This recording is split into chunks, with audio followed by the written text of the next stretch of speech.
Сәлем баршаңызға. Бүгін сіздермен етті бәліш дайындаймыз. Міне қараңыздар, өте керемет болып шығады. Қамыры жұмсақ, дәмі өте супер. Міндетті түрде видеоны соңына дейін қарап, видеоға лайк басып, каналға тіркеліп, комментарий жазуды ұмытпаңыздар. Менің кішкентай балапаным маған берші деп сұрап жатыр. Дәмін ең бірінші балапаным көріп жатыр. Дәмі өте керемет болып шығады. Міндетті түрде жасап көріңіздер, сіздерге ұнайды деген ойдамын. Ең алдымен қамырын дайындаймыз. Ол үшін ыдысқа еріген сары май, қаймақ, жұмыртқа және шым-шым тұз салып жақсылап араластырамыз.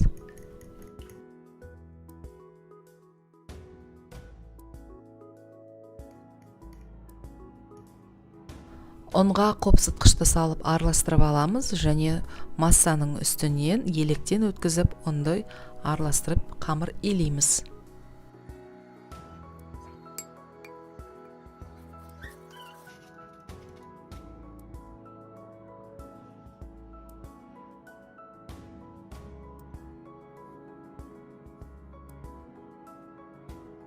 Міне біздің қамырымыз дайын. Өте жұмсақ, қолға кішкене жабысуы мүмкін. Осылай пакетке жарты сағатқа тоңазытқышқа қойып аламыз. Сол кезде июі қанады. Енді біз пирогтың салмасын дайындаймыз. Картопты, пиязды осылай ұсақтап турап аламыз. Ыдысты отқа қойып, майымызды қыздырып аламыз және осылай фаршты қызып тұрған майға салып, араластырып қуырамыз.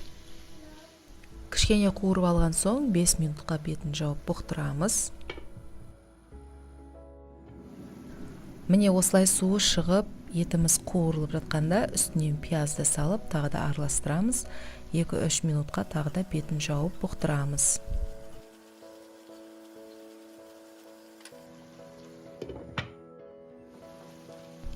Үстінен картопты және дәміне қарай тұз және бұрышты салып, тағы да араластырамыз. 5-10 минутқа бетін жауып бұқтырамыз. Еті мен картопты толығымен пісіріп алу міндетті емес. Кішкене осылай 5-10 минутқа ғана бұқтырып аламыз. Ары қарай біз духовкаға пісіретін боламыз. Міне дайын. Енді біз бұны бөлек ыдысқа салып алып суытамыз. Міндетті түрде суытып аламыз. Енді біз қамырға кірсек, қамырды біреуін үлкен, біреуін кішірек қылып осылай 2 бөлікке бөліп аламыз. Ең бірінші үлкен бөлігін осылай видеодағыдай етіп жаямыз. Ұзынша етіп біздің ыдысқа қалыпқа келетіндей формада жайып шығамыз. Қамырдың кішкентай бөлігінде осылай жайып аламыз. Және біз үлкен қамырға салмасын саламыз да бір келке етіп жайып шығамыз.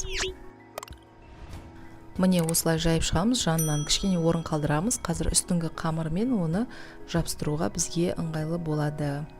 Міне қазір үстіне қамырды қойдық. Енді барлығын шетін видеодағыдай біріктіріп жабыстырып шығамыз. Енді пирогтың бетін вилкамен осылай тесіп шығамыз және үстінен жұмыртқаның сарысын тегіс етіп барлық шетіне жағып шығамыз. Қызып тұрған 180 градустық пеште 35-40 минут пісіріп аламыз. Міне біздің кереметтей тойымды, өте дәмді пирогымыз дайын. Міндетті түрде жасап көріңіздер. Сіздерге ұнайтынына мен сенімдімін. Сіздермен болған Нағима ас болсын.